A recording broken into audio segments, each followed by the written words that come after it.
Atal Bihari Vajpayee 1924 December 25 నుంచి 2018 August 16 వరకు ఆయన సుదీర్ఘ ప్రయాణం జరిగింది. మధ్యప్రదేశ్లోని గ్వాలియర్లో జన్మించిన అటల్ బిహారీ వాజ్పేయి భారతీయ జనతా పార్టీ తరపున ప్రధానమంత్రి పదవిని పొందిన నాయకుడు. ఈయన బ్రహ్మచారి. ఇతను మొదటిసారిగా 2వ లోక్సభకు ఎన్నికయ్యారు. మధ్యలో 3వ, 9వ లోక్సభలకు తప్పించి 14వ లోక్సభ ముగిసే వరకు పార్లమెంటుకు ప్రాతినిధ్యం వహించారు. ఆయన 2 సార్లు రాజ్యసభకు కూడా ఎన్నికయ్యారు. 1968 నుండి 1973 వరకు జనసంఘ్ పార్టీకి అధ్యక్షుడిగా పనిచేసి 1980 నుండి 1986 వరకు భారతీయ జనతా పార్టీకి వ్యవస్థాపక అధ్యక్షుడిగా పనిచేశారు.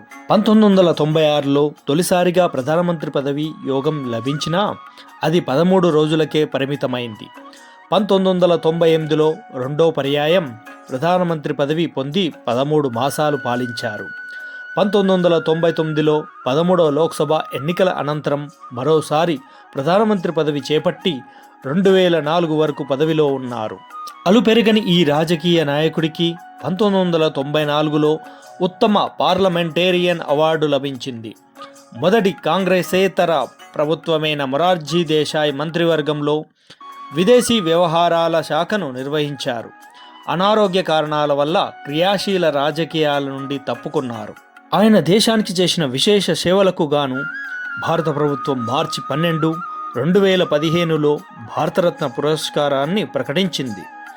ఆయన పుట్టినరోజు అయిన డిసెంబర్ 25ను సుపరిపాలనా దినంగా భారత ప్రభుత్వం ప్రకటించింది. 2015 మార్చి 27న రాష్ట్రపతి ప్రణబ్ ముఖర్జీ వాజ్పేయికి దేశ అత్యున్నత పౌర పురస్కారం భారతరత్న ప్రదానం చేశారు. అనారోగ్యంతో పూర్తిగా మంచంపై ఉన్న వాజ్పేయికి భారతరత్న ప్రదానం చేయడానికి స్వయంగా రాష్ట్రపతి వాజ్పేయి నివాసానికి తరలి వెళ్లారు. స్వర్గీయ గౌరవ శ్రీ అటల్ బిహారీ వాజ్పేయి గారి జయంతి సందర్భంగా మనందరి తరపున ఘనమైన నివాళి.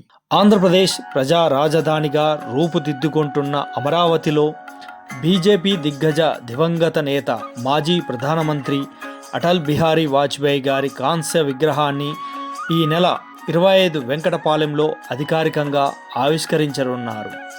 రాజకీయాలకు అతీతంగా అజాత శత్రువుగా గుర్తింపు పొందిన వాజ్పేయి గారి విగ్రహాన్ని అమరావతిలో తొలి విగ్రహంగా నెలకొల్పడం హర్షణీయం. మరిన్ని మంచి వీడియోల కొరకు వీడియోను లైక్ చేసి మీ శ్రేయోభిలాషులకు వెంటనే షేర్ చేయండి.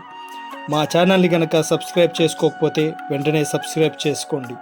మంచిని పెంచు, మంచిగా జీవించు. దేశం కొరకు, ధర్మం కొరకు. జై శ్రీరామ్.